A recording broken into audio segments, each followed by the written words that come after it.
اعوذ باللہ من الشیطان الرجیم بسم اللہ الرحمن الرحیم السلام علیکم ورحمۃ اللہ وبرکاتہ۔ امید ہے کہ آپ خیریت سے ہوں گے۔ خیر مقدم ہے آپ کا کلاس 9 جیوگرافیہ میں۔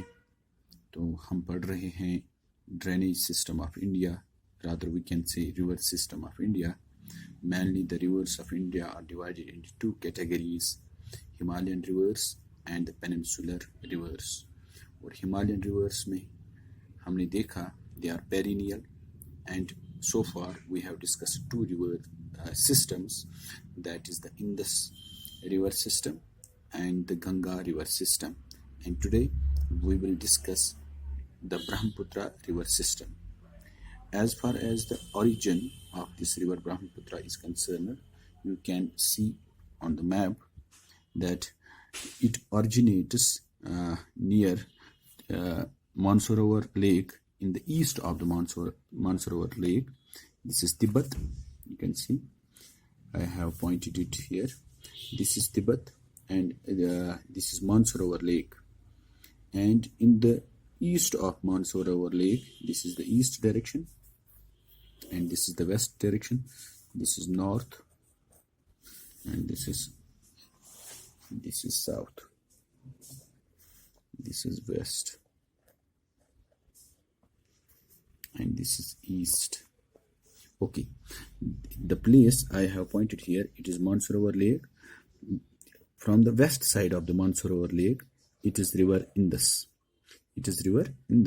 It flows towards the west of this Mansarovar Lake, and in the east of the Mansarovar Lake, a river Brahmaputra flows. Rather, we can say this is the point from where the river Indus and Satluj have their origin.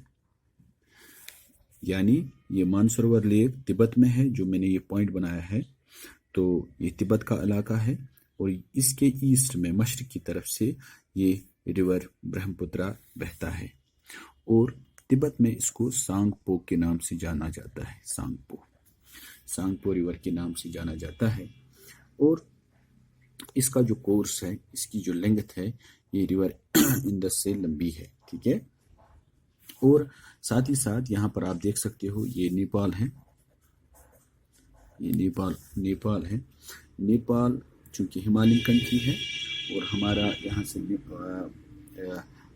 Himalayan mountain range پامیر not سے شروع ہو کے بالکل یہاں اروناچل پردیش تک ہے، یہ پورا Himalayan range ہے، ہمالین ماؤنٹینس ہے، بالکل اس کے پیرلل چلتی ہے۔ یعنی جو ریور سانگ پو، یا دوسرے الفاظ میں ہم کہہ سکتے ہیں برہمپترا کا جو اوریجن ہے مانسروور لیک کے نزدیک، اور یہ مانسروور لیک کے ایسٹ سے فلو کرتی ہے اور پیرلل چلتی ہے۔ یہ چائنا کا علاقہ ہے، تبت ہے یہ، ٹھیک ہے، تبت کا علاقہ ہے یہ، چائنا کا علاقہ، اور تبت میں اس کو سانگ پو کے نام سے جانا جاتا ہے، اور یہ ایسٹ کی طرف فلو کرتی ہے۔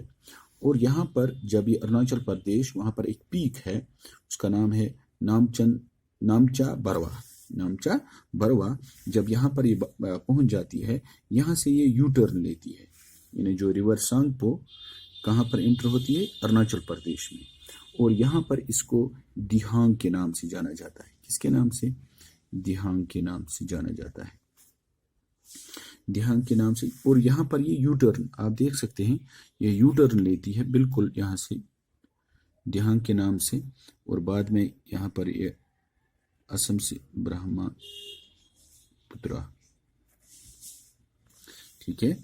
اور یہاں پر اس کے ساتھ اس کو دیہانگ بھی کہتے ہیں، اور یہاں پر اس کا ایک اور ریور دو ریورز جڑتے ہیں، دیبانگ اور لوہت، دو اس کی ٹریبیٹریز، رادر وی کین سے دو اور ریورز اس کو جوائن کرتے ہیں۔ دیہانگ کے بعد اس کو دیبانگ اور لوہت اس کو جوائن کرتی ہے۔ اس کے علاوہ اور بہت زیادہ اس کی جو ٹریبیٹریز ہے وہ اس کے ساتھ مل جاتی ہے، اور یہاں جب یہ انڈیا میں پہنچ جاتی ہے، اس کا جو ریور بیڈ ہے وہ تھوڑا سا براڈ ہو جاتا ہے۔ کیوں براڈ ہو جاتا ہے؟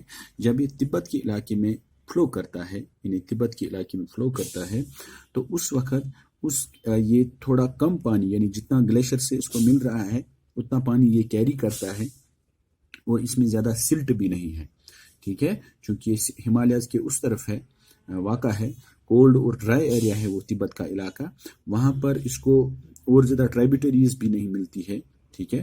تو اب اس میں کیا ہوتی ہے، جو اس کا ولیوم ہے واٹر کا وہ کم ہے جب یہ تبت سے ہو کے گزرتا ہے، اور ساتھ ہی ساتھ جو یہ سلٹ جو یہ مٹی اپنے ساتھ لاتی ہے وہ بھی کم ہوتی ہے۔ جو ہی یہ نامچا بروا کے پاس پہنچ جاتی ہے، ٹھیک ہے، یہاں سے اس کو دیبانگ ریور اور ریور لوہت اس کے ساتھ مل جاتی ہیں، اور چونکہ یہ ہمالین ریجن ہے تو یہاں پر رین فال بھی بہت زیادہ ہوتی ہے، اور اب اس کے ساتھ یہ پھر دھیرے دھیرے چلتے ہوئے یہ اسم پہنچ جاتی ہے، وہاں پر اس کے ساتھ اس کا واٹر کا جو ولیوم ہوتا ہے وہ بہت زیادہ بڑھ جاتا ہے، ساتھ ہی ساتھ اس میں جو کیا کہتے ہیں ہم اس کو کہ اس کے ساتھ بہت زیادہ سلٹ بھی ہو جاتی ہے، اور جب یہ اسم میں پہنچ جاتی ہے، ٹھیک ہے، اسم میں پہنچ جاتی ہے تو وہاں پر یہ بناتی ہے ریورائن آئیلینڈز۔ کیا بناتی ہے؟ Riverine islands. ریورائن آئیلینڈز وہ ریورائن میں یہاں پر لکھ رہا ہوں ریورائن آئیلینڈ، اور دنیا کا لارجسٹ ریورائن آئیلینڈ یہ بناتی ہے، اس کا نام ہے مجولی، ٹھیک ہے، یہ it is world's largest riverine island, ٹھیک ہے، آپ دیکھ سکتے ہیں، اس کو آپ کی کتاب میں نہیں دیا گیا ہے۔ تو یہاں پر یہ مجولی جو ہے یہ ایک آئیلینڈ ہے جنرلی، کیونکہ جو یہ سلٹ اپنے ساتھ لاتی ہے جب یہ اسم میں پہنچ جاتی ہے، ٹھیک ہے، اسم میں یہ ریورائن آئیلینڈز بناتی ہے۔ ریورائن آئیلینڈز ہو گئی کہ جو اس ریور کے ساتھ سلٹ وغیرہ ہوتی ہے وہ ڈپازٹ ہو جاتی ہے۔ ایز اے ریزلٹ اس برہم پترا ریور نے جنم دیا کس کو؟ ایک آئیلینڈ کو، کیونکہ وہ مٹی ڈپازٹ بالکل تھاؤزنڈس آف ایئرس کی پروسیس ہے، تو وہاں پر ڈپازٹ ہو جاتی ہے وہ سلٹ، اور وہاں پر اس نے ایک بڑا آئیلینڈ، بڑا ایک علاقہ ہے، 1,00,000-1.5 کے لوگ اس آئیلینڈ پر رہتے ہیں، تو اس نام کا ہے مجولی، اس آئیلینڈ کا، جو دنیا کا سب سے بڑا ریور آئیلینڈ ہے، ٹھیک ہے۔ آئیلینڈز تو جنرلی کہاں پر ہوتے ہیں؟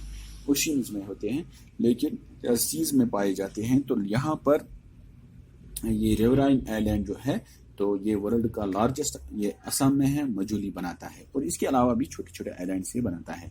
اور جہاں تک اس ریور سانگپو یا ہم کہہ سکتے ہیں برہم پترا کا سوال ہے، تو یہ ہر سال جب رینی سیزن آ جاتا ہے، یعنی جب مونسونز انڈیا میں آ جاتے ہیں، تو یہ بہت زیادہ اپنے ساتھ کیا لاتا ہے؟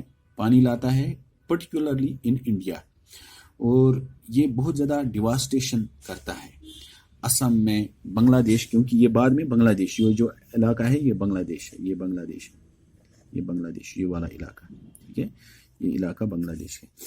اسم میں، بنگلہ دیش میں یہ بہت زیادہ تباہی مچاتا ہے، کیونکہ اس کی پانی اپنے ساتھ بہت زیادہ لاتا ہے، بہت زیادہ نقصان ہوتا ہے to the life and to the property, لوگوں کی گھر لے جاتا ہے اپنے ساتھ بہا کے، کچھ لوگ مارے بھی جاتے ہیں، ٹھیک ہے، اور ساتھ ہی ساتھ تو دوسرا ہم نے دیکھا جس طرح سے گنگا بھی بہت زیادہ ڈیواسٹیشن لاتی ہے، لیکن وہ لینڈ کو فرٹائل بھی بناتی ہے۔ اب برہم پترا چونکہ اس کے ساتھ بہت زیادہ مٹی ہوتی ہے، سلٹ ہوتی ہے، ٹھیک ہے، اس سے کیا ہوا ہے کہ جو اس کے ریور بیڈز ہے، ٹھیک ہے، اس سے کیا ہوا ہے؟ رائز ہوا ہے، یعنی جو اس ریور کی کیرنگ کیپیسٹی ہوتی ہے، جب یہ اپنے ساتھ کیا لاتا ہے؟ بہت زیادہ مٹی لاتا ہے، وہ کیا ہو جاتی ہے؟ ڈپازٹ ہو جاتی ہے ریور بیڈز پر، اور اس سے کیا ہو جاتا ہے کہ یہ اپنا راستہ بدلتا رہتا ہے، ٹھیک ہے، ریور اپنا راستہ بدلتا رہتا ہے، تو یہی وجہ ہے کہ اس سے فلڈز آتے ہیں اسم میں اور بنگلہ دیش میں۔ تو آج ہم نے پڑھا جو ریور برہم پترا ہے، اس کا جو اوریجن ہے، it rises in the Tibet and to the east of the Mansarovar lake, جو مانسروور لیک تبت میں ہے اس کے کلوز میں اس کا سورس ہے، جہاں پر انڈس تو ویسٹ ورڈ کی طرف بہتا ہے، اور جو برہم پترا ہے، سانگپو ہے، یہ ایسٹ کی طرف بہتا ہے۔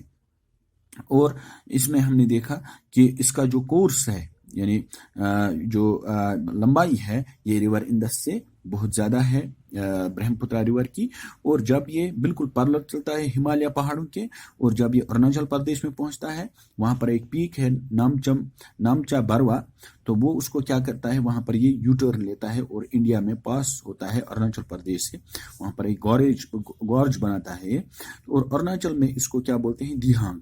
اس کے بعد اس کو دو اور ریورز ساتھ میں ملتے ہیں، دیبانگ اور لوہت، تو اس طرح سے وہ اس کی ٹریبیٹریز ہو گئی، اور بعد میں یہ اسم میں چلا جاتا ہے۔ یہ اپنے ساتھ جب یہ تبت میں فلو کرتا ہے تو اس وقت کم سلٹ اور کم پانی اس میں ہوتا ہے، لیکن جب یہ ادھر انڈیا میں پہنچ جاتا ہے، جب رین فال ہوتی ہے یہاں پر، اس کا واٹر کا ولیوم بہت زیادہ ہو جاتا ہے، اور ساتھ ہی ساتھ یہ مٹی بھی اپنے ساتھ لاتا ہے کیونکہ یہ ہائٹ پر واقع ہے، ٹھیک ہے، اور اس طرح سے یہ پھر ریورائن آئلینڈز کا بھی جنم دیتا ہے، اور دنیا کا سب سے بڑا ریورائن آئلینڈ مجولی ہے جو اسم میں ہے، تو یہ بات آپ یاد رکھیں گے، انڈیا میں ہی ہے یہ۔ تو جب رینی سیزن آتا ہے تو اس کے بینکس اوور فلو ہو جاتے ہیں، جس سے بہت زیادہ نقصانات ہوتے ہیں، اور اس سے کیا ہوتا ہے کہ جو یہ اپنے ساتھ بہت زیادہ سلٹ لاتا ہے، اس سے اس کے ریور بیڈز جو ہے رائز ہوتے ہیں۔ تو یہ it was all about the river برہم پترا۔ اور آپ اس کو کیا جب یہ ریور برہم پترا کہاں پر پہنچتا ہے، جب یہ بنگلہ دیش پہنچتا ہے، اس کا نام ہوتا ہے جمنا، اور ریور گنگا کو وہ بولتے ہیں پدما، ٹھیک ہے، یعنی بنگلہ دیش میں جب یہ چلا جاتا ہے ریور برہم پترا، تو وہاں کے لوگ اس کو بولتے ہیں جمنا، اور گنگا کو بولتے ہیں پدما۔ تو اس طرح سے اگر آپ دیکھ سکتے ہیں اپنے اس جیوگرافی کا پیج نمبر 20 اور 21، تو اس پر یہ سارا ڈیٹیل لکھا ہوا ہے۔ تو مجھے امید ہے کہ آپ کو یہ ویڈیو پسند آیا ہوگا۔ Thank you.